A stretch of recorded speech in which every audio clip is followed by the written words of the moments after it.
Bueno, continuamos entonces. Ahora continuamos con lo que es el siguiente proceso, ¿no? De la fecundación.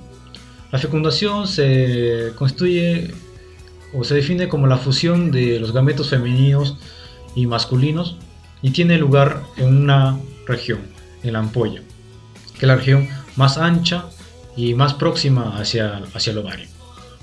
Pero comencemos desde el inicio.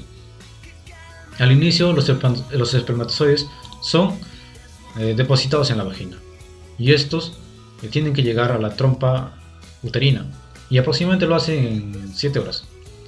Son depositados aproximadamente 200 a 500 millones de espermatozoides y de ellos solamente llegan al sitio de la fecundación unos 200 a 300, pero de ellos solo uno es el ganador. Pero este espermatozoide tiene que experimentar ciertos cambios. Uno de estos cambios se denomina el proceso de capacitación.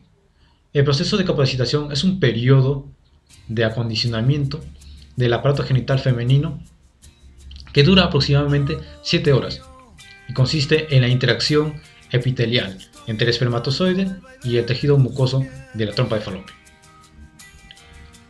Bien, también sucede una cosa muy curiosa, que la capa de glucoproteínas que cubre la cabeza del espermatozoide comienza a liberarse o se desprende. Bien, entonces habiendo pasado el proceso de capacitación, ya podemos entrar en las fases de la fecundación. En la primera fase es el contacto o la penetración de la corona radiada. Si el espermatozoide está capacitado, entonces fácilmente podrá penetrar la corona radiada. La segunda fase es la penetración de la zona pelúcida, lo que está marcado de rojo. Para esto, cuando la cabeza del espermatozoide toma contacto con la zona pelúcida, y esta es posible gracias a la proteína ZP3 que hace que interaccione, se produce una reacción, la reacción axónica, en el cual va a culminar cuando se libera las enzimas acrosina y otras enzimas parecidas a la tricina, en el cual hacen posible que pueda atravesar la corona radiada. Entonces, segunda fase, atravesar la corona radiada. Y luego viene la tercera fase, cuando el espermatozoide toma contacto con la membrana celular del ovocito y luego se fusiona. Es la tercera fase. Entonces, tan pronto ingresa el espermatozoide hacia el citoplasma del ovocito, se van a generar tres cosas. La zona pelúcida del ovocito no va a permitir que ingresen más espermatozoides. Sufre un cambio en su conformación, en su estructura, y no va a permitir a que ingresen más espermatozoides. El segundo cambio, había dicho que este ovocito estaba en la segunda fase de la meiosis y que se había detenido en metafase. Y este pues culmina y luego va a formar el pronúcleo femenino, como veremos. Pero además, al ingresar el espermatozoide con su cabeza y la cola comienza a desprenderse del espermatozoide y comienza a degenerar, y la cabeza va a formar lo que se denomina el pronúcleo masculino. Forma el pronúcleo masculino, y una vez formado el pronúcleo femenino, se dice que estos dos son indistinguibles por sí solos, no se puede distinguir. Luego va avanzando y lo que se forma es el pronúcleo masculino y el pronúcleo femenino. Luego de acá viene la replicación de sus ADNs, y luego de ahí vamos a ver que van a mezclarse los contenidos de los pronúcleos masculino y femenino, y así culmina la primera parte de la fecundación. Entonces, la fecundación trae consigo tres cosas también: formación o de la definición del sexo cromosómico. Hablemos si es XX, va a formar la mujer, y si es XY, el varón.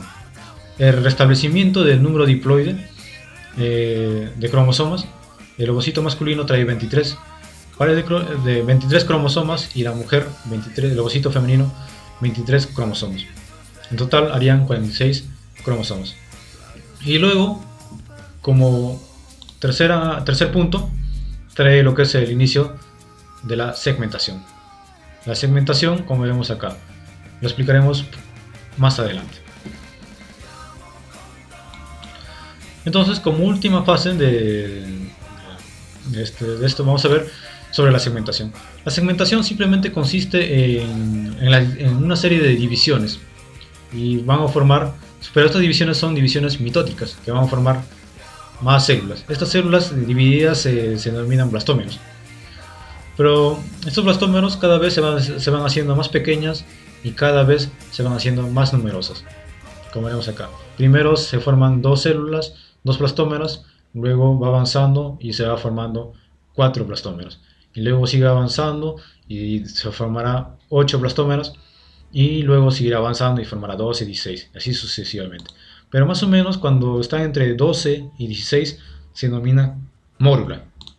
Entonces se denomina mórula. Pero en este caso, en el caso de la mórula, hay un apelotamiento, hay un gran proceso que se denomina compactación.